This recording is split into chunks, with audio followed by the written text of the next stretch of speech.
Значи, на дневен ред Предлог на закон по скратена постапка за гаранција на Република Македонија на обврските по договорот за заем на финансирање на програмата за обновлива енергија, компонента 1, ревитализација на хидроелектрани кој што се склучува помеѓу Кредитната банка за обнова КФВ и Електрани на Македонија.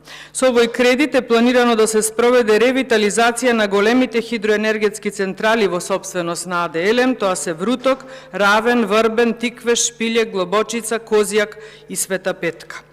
Оваа ревитализација треба да допринесе кон зголемување на инсталираната моќност, која пак ќе донесе зголемено производство на електрична енергија за околу 47,5 гигават часови, намалени трошоци за одржување, зголемена доверливост и стабилност на системот. Инаку вкупниот износ на потребни средства за ваквата реализација е 36,2 милиони евра.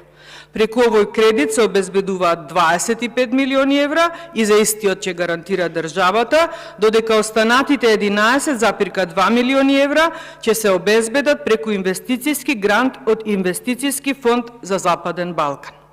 Рокот за отплата на овој кредит е 15 години со вклучен грејс период од 5 години, а каматната стапка ќе се утврдува одделно за секоја транша од заемот при нејзино повлекување.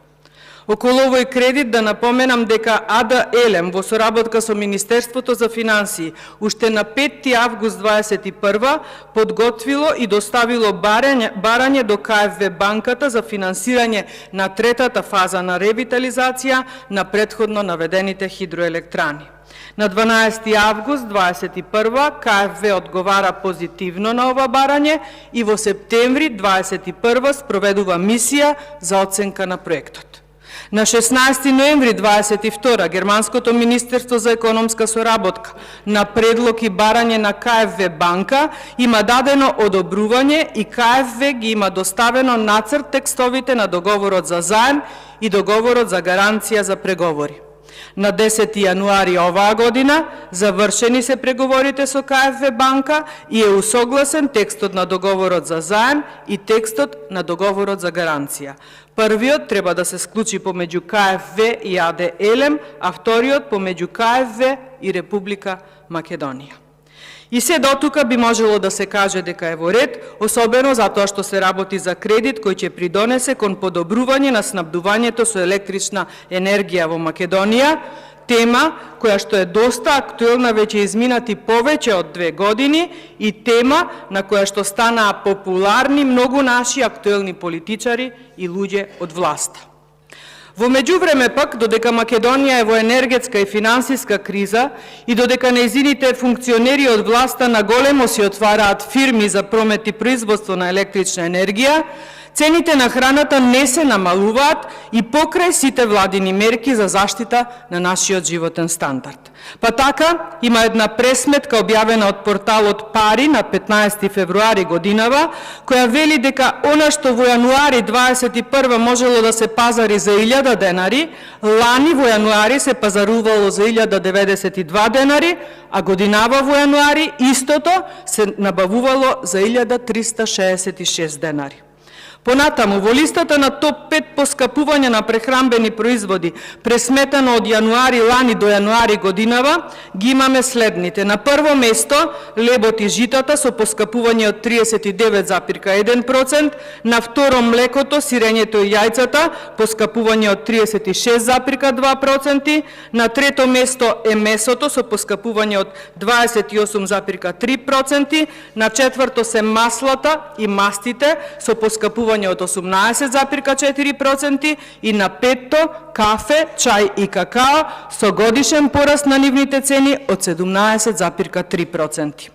Владата до 30 април годинава ги ограничи маржите на основните прехранбени производи со цел да се спречат злоупотреби на трговците.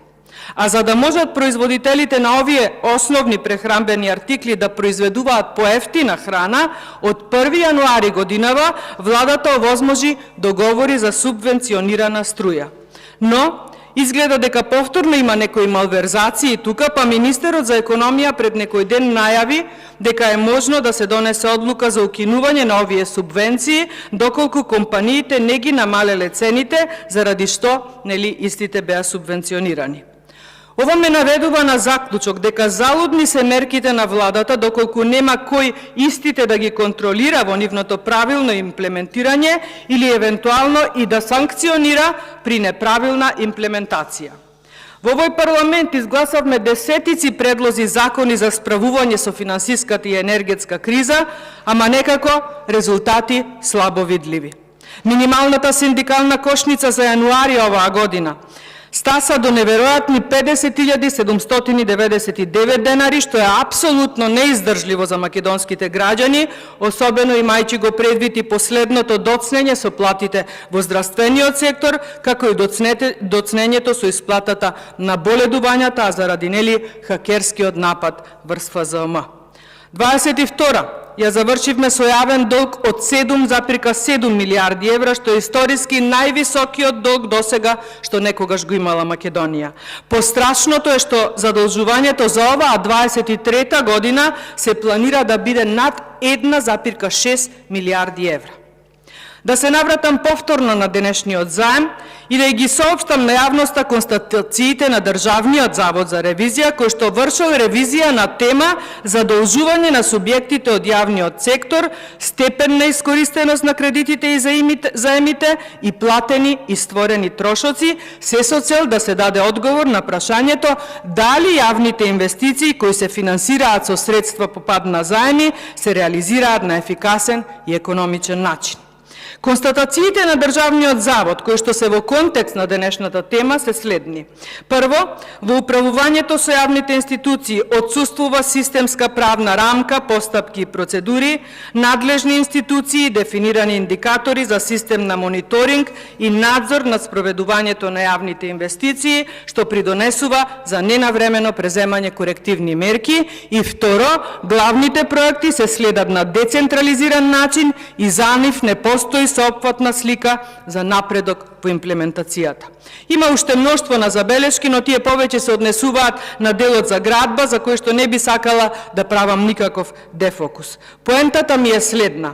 Секое позајмување има или барем треба да има своја цел и мора или барем мора да се имплементира со рокови и со конечно реализирана цел. Дури и ревизорскиот извештај сведочи за утврдени недостатоци во технички решенија, во проектна документација, што значително влијаат на крајните рокови за завршување на работите, како и на вредноста на проектите. Состојбата на некоординирано действување на институциите и отсуството на активно управување со процесите влијае на вкупната вредност на проектите и на повисоките трошоци по договорите за заем. Ова предизвикува застој и бавна динамика на реализација, зголемени трошоци преку повисока цена на чинење на изградба и зголемени трошоци по заемите, поради што реализацијата на јавните инвестиции, финансирање преку заеми, во целост не се спроведува на ефикасен и на економичен начин. Ефектите од јавните инвестиции се пролонгираат за некои си идни периоди, а заради продолжување на роковите за реализација на истите.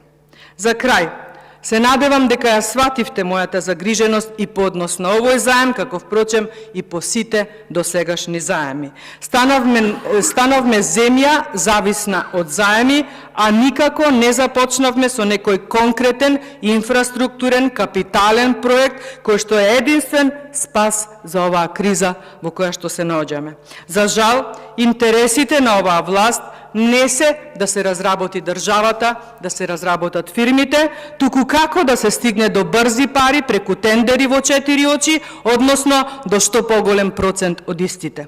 Само минатата година имало 346 барања за постапки без тендери, а во периодот јануари-ноември 22 вредноста на нетранспарентни јавни набавки реализирани без јавен оглас изнесувала 65 милиони евра.